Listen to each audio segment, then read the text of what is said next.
Assalamualaikum warahmatullahi wabarakatuh. Bab statistika yang akan kita pelajari adalah bagian yang kedua, yaitu ukuran pemusatan data. Ukuran pemusatan data ini terdiri dari 3 bagian, yaitu mean atau rata-rata, modus, dan median. Oke, ini kompetensi dasarnya: menentukan dan menganalisis ukuran pemusatan dan penyebaran data yang disajikan dalam bentuk tabel distribusi frekuensi maupun histogram, kemudian menyelesaikan masalah yang berkaitan dengan penyajian data hasil pengukuran dan pencacahan dalam tabel distribusi frekuensi serta histogram. Indikator pembelajarannya: mengidentifikasi fakta, kemudian menentukan ukuran, menganalisis ukuran pemusatan dan penyebaran data yang disajikan dalam bentuk tabel maupun histogram, kemudian menyelesaikan masalah yang berkaitan dengan penyajian data dalam bentuk tabel dan histogram, kemudian menyajikan penyelesaian tersebut dalam bentuk tabel atau histogram. Tujuan pembelajarannya, nanti kita akan menentukan mean, median, modus dari data berkelompok yang disajikan dalam bentuk tabel atau histogram. Kemudian menentukan mean-nya nanti ada 3 cara, yaitu menentukan mean yang biasa seperti saat di SMP, kemudian menentukan mean dengan rataan sementara, dan menentukan mean dengan menggunakan metode coding. Tujuan pembelajaran yang terakhir yaitu menyelesaikan masalah semuanya yang berkaitan dengan ukuran pemusatan data berkelompok dalam bentuk tabel maupun histogram. Ini sudah kita kerjakan di awal sebagai persepsi atau motivasi materi pelajaran saat di SMP atau bahkan di SD ya. Nomor 1, supaya tidak salah menulisnya ya. Nomor 1, mean-nya 65 ya. Kemudian modusnya 70, mediannya 67,5. Yang kedua, mean-nya 45, mediannya 43, modusnya 42 ya. Oke, ini rumus-rumusnya untuk data tunggal yang tadi dikerjakan. Kemudian ini untuk data berkelompoknya atau yang dalam tabel distribusi frekuensi yang sudah kalian buat atau ibu tugaskan pada saat minggu lalu. Nah, ini cara yang keduanya, yaitu menggunakan rataan sementara. Nanti kita coba contohnya, kita lihat contohnya. Dan yang ketiga dengan menggunakan metode coding. Bedanya yang menggunakan rataan sementara dengan coding, yaitu yang coding itu dikalikan dengan panjang kelasnya atau interval kelas. Itu saja bedanya. Oke, kita lanjut dengan contoh. Nah, ini contoh yang pertama, menentukan mean dengan cara yang biasa, yaitu perhatikan frekuensinya, lihat titik tengahnya.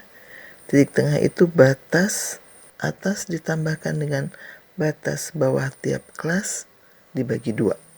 Kelas pertama, perhatikan 40 ditambah 44 dibagi 2, itu titik tengahnya adalah 84/2, 42. Kelas yang kedua, 45 ditambahkan 49 dibagi 2, hasilnya 47, dan seterusnya. Kemudian menentukan mean-nya tinggal dikalikan frekuensi dengan titik tengahnya. Jadi XI itu titik tengah, FI itu frekuensi. Tinggal dikalikan FI kali XI.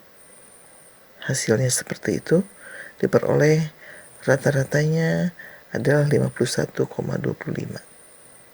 Kita bandingkan dengan rataan sementara atau cara yang ketiga, yaitu metode coding. Nah, ini menggunakan rataan sementara. Jadi kita ambil simpangannya sebagai rataan sementaranya, tidak harus 52, boleh berapa saja, silahkan. Saya ambil yang 52. Jadi kita lihat simpangannya, lihat di 52 itu 0. Kemudian simpangan yang lainnya Lihat, perhatikan titik tengah, yang dipakai adalah titik tengah. 42 menyimpangnya dari XS atau simpangan rata-rata sementaranya adalah negatif 10, kemudian berikutnya negatif 5, dan seterusnya sampai ke bawah. Nah, yang dikalikannya jangan titik tengahnya, tapi simpangannya. Simpangannya berarti FIDI.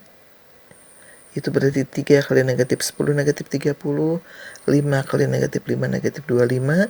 Kita jumlahkan, hasilnya adalah negatif 15 FIDI-nya. Maka minnya adalah 52 ditambah negatif 15 per banyaknya data, yaitu 20 ya. Hasilnya harus sama, 51,25. Seperti yang tadi yang ini. Kemudian kalau dengan coding, ini yang biasa saya kerjakan yang paling mudah. Kita tidak berpikir berapa penyimpangannya, tapi dari 0 itu langsung ke atas ke bawah. Kita tulis ke atasnya pasti negatif 1, negatif 2, ke bawahnya 1, 2, 3, dan seterusnya kalau ada lagi. Tinggal nanti dikalikan, 3 kali negatif 2, negatif 6, itu yang warna merah yang metode coding. Yang metode coding yang warna merah. Kemudian 5 kali negatif 1, negatif 5, dan seterusnya. Kita jumlahkan, negatif 11 ditambah 8 adalah negatif 3. Maka perhitungannya 52 ditambah negatif 3 dibagi 20.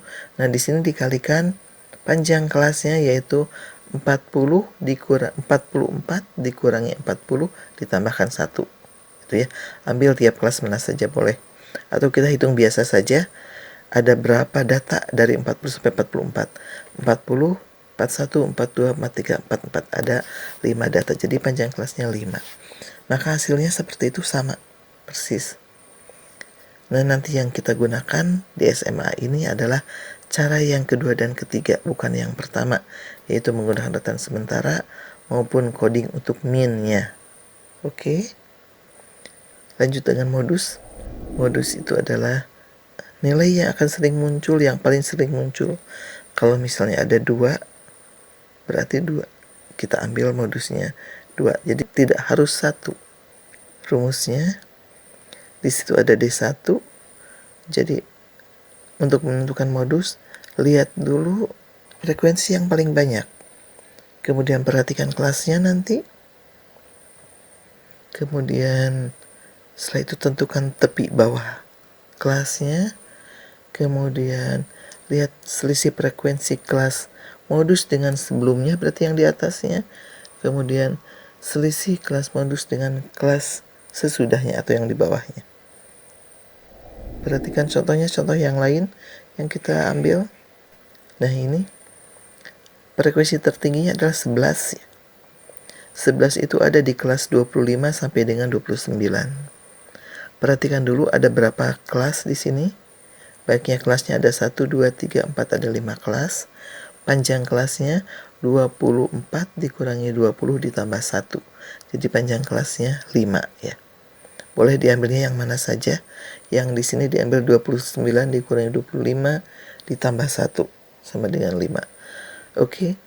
Perhatikan kelas modusnya. Frekuensi tertinggi ada pada frekuensi 11. Bukan 11 modusnya, tapi lihat kelasnya. 25 sampai 29. Tepi bawahnya dari 25, kelas 29 itu adalah 25 dikurangi 0,5 ya, berarti 24,5.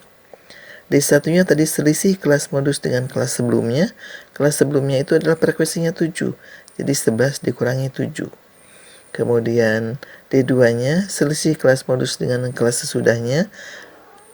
Frekuensi sesudah kelas modus adalah 10 banyaknya, yaitu ada pada 30, kelas 30 sampai 34. Jadi 11 dikurangi 10 sama dengan 1. Panjang kelasnya tadi sudah kita bahas, yaitu 5. Maka modusnya 24,5 ditambah 4 dibagi 4 plus 1 dikalikan 5. Perhitungannya hati-hati, jangan sampai 24 ditambah 24,5 ditambahkan dulu, tapi kalikan dulu 4 per 5 kali 5. Itu dulu yang harus dikalikan.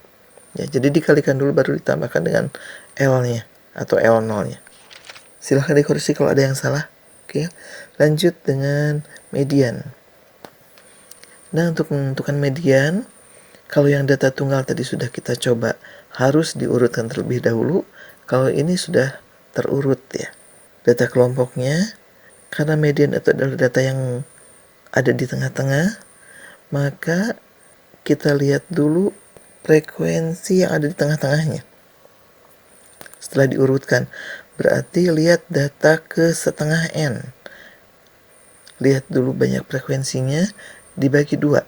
Itu adalah letak mediannya. Kemudian setelah itu kita perhatikan kelasnya. Setelah tahu letak mediannya, kita lihat kelasnya.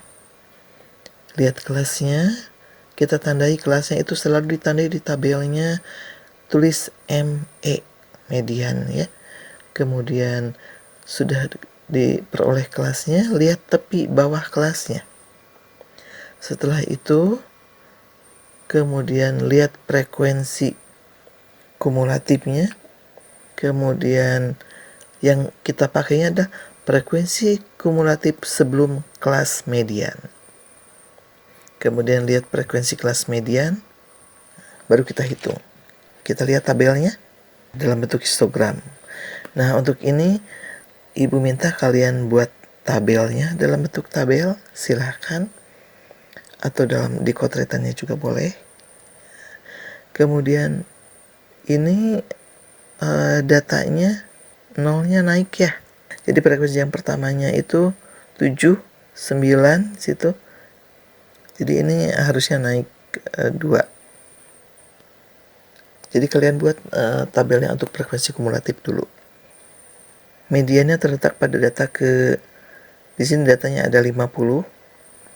Jadi terletak pada data ke-25. Kemudian setelah kita peroleh, maka kelas mediannya ada pada kelas 32-36. Titik tengahnya berarti 31,5. Frekuensi sebelum kelas mediannya adalah 5, 7, 10. Dijumlahkan semuanya itu. Kemudian frekuensi kelas mediannya, bukan frekuensi kumulatifnya, adalah 12. Panjang kelasnya tinggal 21 dikurangi 17 tambahkan 1. Nah, ini perhitungannya. Kita peroleh 32,75. Mungkin ada tugas tambahan untuk yang terakhir ini sebagai latihan. Jadi kalian buat tabelnya dulu, baru nanti cocokkan dengan penyelesaian ini. Oke, tugas selanjutnya adalah kalian buat data yang sudah ada pada tugas awal, cari min, median, modusnya. Oke, terima kasih. Assalamualaikum warahmatullahi wabarakatuh.